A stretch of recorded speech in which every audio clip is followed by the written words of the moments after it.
Hey guys, welcome back to my channel, and I'm back again with another really interesting coding interview question video. And this time guys, we are going to solve question number 606, construct string from binary tree. Before I start with the video guys, just want to request you that if you have not yet subscribed to my channel, then please do subscribe and hit the bell icon for future notifications of more such programming and coding related videos. Let's get started with the problem statement.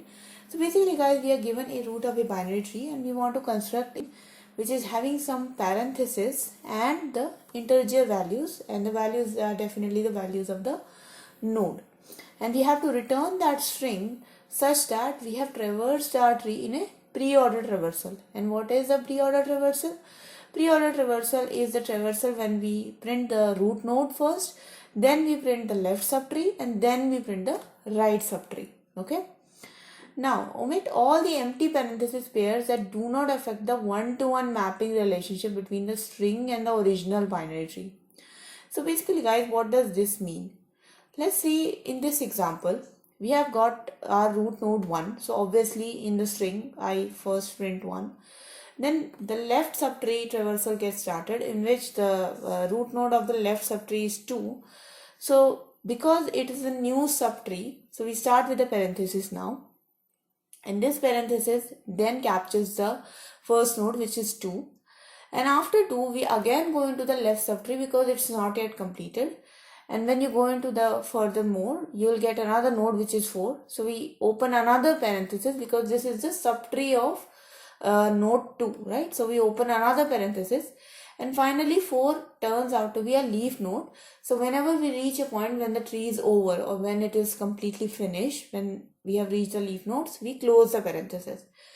So because there is no right node for us, so we are just simply going to close the parenthesis now. We have reached the end of that branch, and there is no right node. So we will, instead of putting any empty nodes, for example, if the right node is not there, ideally we should have put 2 empty parentheses, right? Because there is no right node. But we are not going to put these 2 empty parentheses, because even if you don't put these parentheses, the order of the tree will not change. It will remain the same, and practically it will not really impact. So basically, by default, if anybody will read this, they will think obviously that 1 is the root node, 2 is the left node of 1, and 4 is the left node of 2. So nobody will obviously think that 4 could be the right node also. By default, we will think that 4 was the left node of 2. Okay. Now, coming to the finally, when this whole left subtree is traversed, then we close the parenthesis here and we start with the right subtree. In our right subtree, we again open parenthesis again, and then we put the value of the node, because this node is a leaf node, 3 is a leaf node, so we simply close the parenthesis, and that is how our string is processed. If we take this example guys, so this is interesting because in this case 2 doesn't have any left node, but it has got a right node. So here, to represent that 2 doesn't have any left node, we have to put 2 empty parentheses after 2.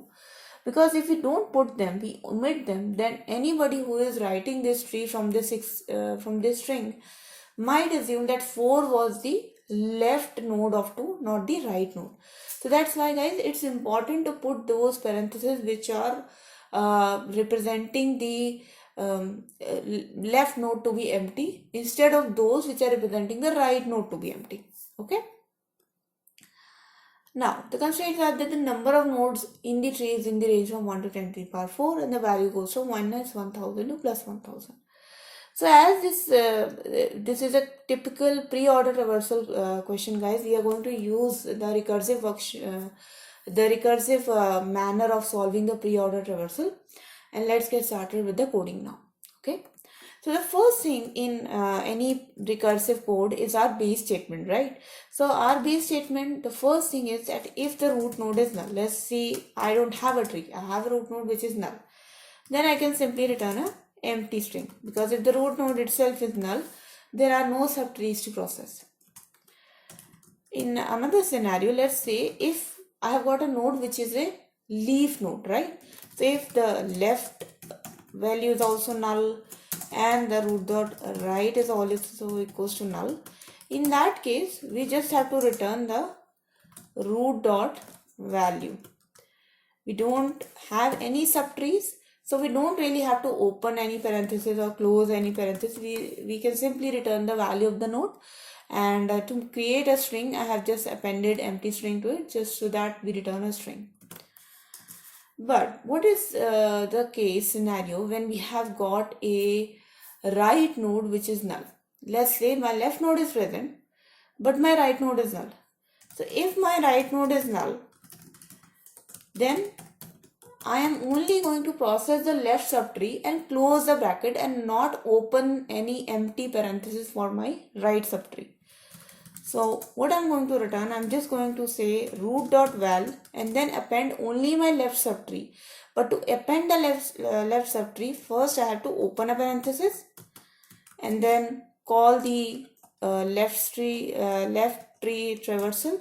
So tree to str root.left and then close the parenthesis. In this way, we will actually prevent or omit any empty parenthesis being created for an empty right subtree, because that is unnecessary and we don't need that.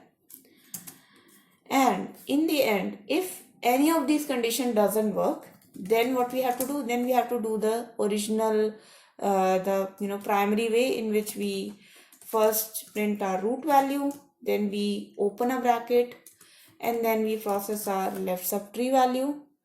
So I'm just gonna copy this.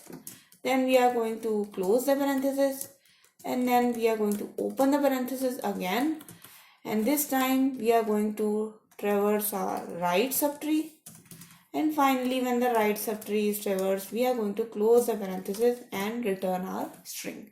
Okay, let's run this code, guys. Let's see if this works for our example cases, and you can see it works. So let's submit this code quickly.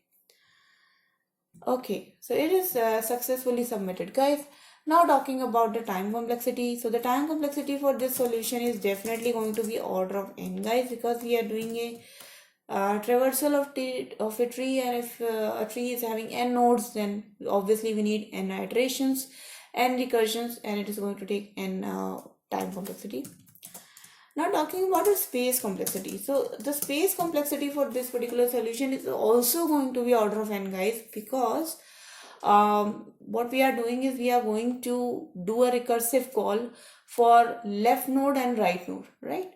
So if I can say that I'm having a balanced tree in which I have got equal number of left nodes and equal number of right nodes, then every time for every single left node and for every single right node, I'm going to call this recursive function, and by default my space complexity also will become order of n.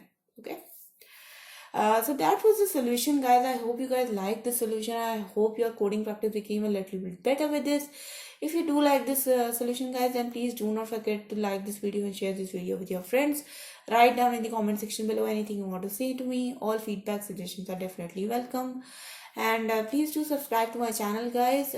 Please hit the bell icon for future notifications of more such programming and coding related videos. Thank you so much for watching. I'll see you guys in the next video. Until then, take care and bye bye.